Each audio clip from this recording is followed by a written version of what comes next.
Trafalgar Square, l'iconique place londonienne, accueille ce dimanche la scène principale des festivités du Nouvel An chinois. Danseurs et musiciens viennent présenter l'art de la scène chinoise. Parmi eux, on trouve un jeune Britannique dont les chansons en anglais et en chinois ont déjà séduit le public sur cette même scène un an plus tôt.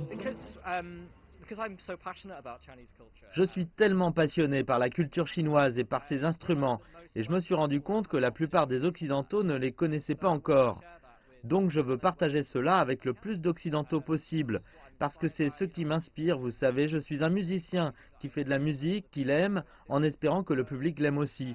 Donc l'année dernière, j'ai demandé à venir chanter sur scène, et cette année, j'ai été invité à revenir, et j'en suis très honoré. Sean a découvert la culture chinoise pendant ses études de musique à Liverpool. Il s'est pris de passion pour cette musique totalement différente de la culture musicale anglaise. Ce que j'aime vraiment, c'est que de nos jours en Occident, tout provient du blues, et tout a l'air de se recycler, de se reproduire. Ils vont prendre un peu de blues, et un peu de musique électronique, et un peu de country, et encore un peu de musique électronique. Ils mixent tout ça de différentes façons, mais il n'y a jamais de vraie nouveauté inspirée d'une culture vraiment différente. Ce que j'aime avec les instruments chinois, c'est qu'ils sont très naturels. Ils sont basés sur la nature. Dans la performance que je viens de donner, on pouvait entendre le erhu. C'est un instrument à cordes, un peu comme le violon, et il peut reproduire le son d'un cheval. Mais c'est un son naturel, produit par un instrument réel. Et c'est ce que j'aime.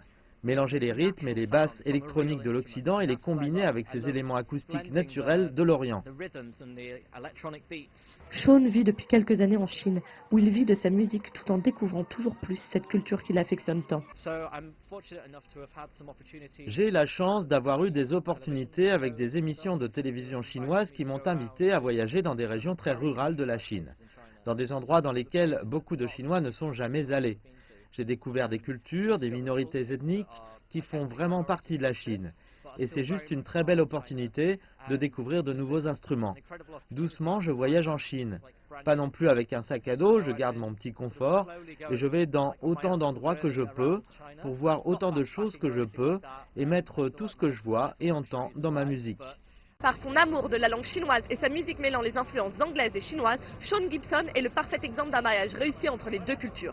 La fête du printemps est pour lui une occasion exceptionnelle de montrer son talent unique dans son pays d'origine, tout en célébrant la Chine, ce pays de cœur qu'il a appris à découvrir. Roman Avekai, Londres, CGTN.